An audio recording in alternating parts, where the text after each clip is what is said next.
For more analysis on this, see Derek Campbell, who joins me on the studio. He's a global energy professional and energy security expert, and also the CEO and founder of Transgen Energy.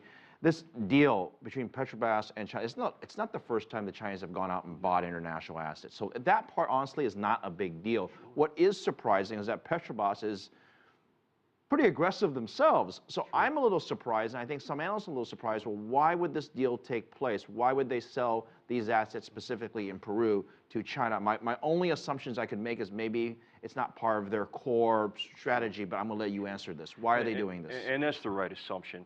Their core strategy is a 2013 to 2017 strategy to divest about $9.9 billion in overseas other continental assets so they can focus on the Brazilian market, which is actually quite attractive, but also quite expensive. And they get money, obviously. Yeah, and they get money, exactly. But also, too, there is a lot of opportunity for the Brazilians in their own backyard, right in the Atlantic Ocean, and the money that it will take to not only explore, but produce those assets that are offshore, that number is quite high and quite immense. And so they need to divest a lot of these assets in order to get cash, in order to execute those by 2017. So they'll get the money from China for the Peruvian assets and oil gas. They'll take it and probably reinvest it in their own domestic production. That's correct.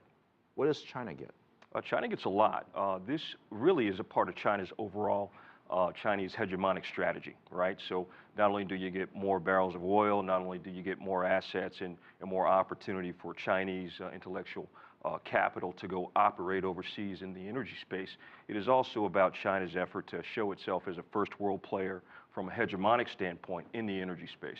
You know, we over the past couple of years, we've talked so much about these big deals out of China in terms of energy, but we rarely talk about if they are successful. Yeah.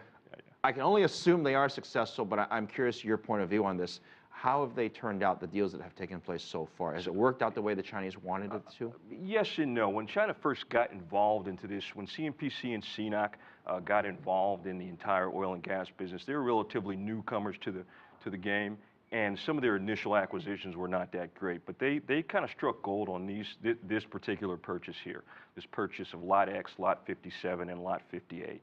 These are oil and gas acquisitions, and the Lot X play has been in production since 1912. So this is a producing field. I always wonder who's competing against these deals, because China always wins these deals, and I'm wondering where's Australia, where's these other countries that would want these assets as well? It sounds like it's just China buying them. No, not at all.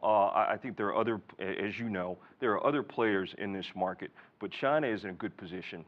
They have a very hungry market, a very large market, and have a lot of liquidity, and they can move very fast. The Chinese government really gives its parastatals, CNOC, CNPC, really a lot of latitude in terms of making these decisions and giving them the firepower, if you will, to go ahead and make these purchases. One detailed question about this Libra oil field in Brazil.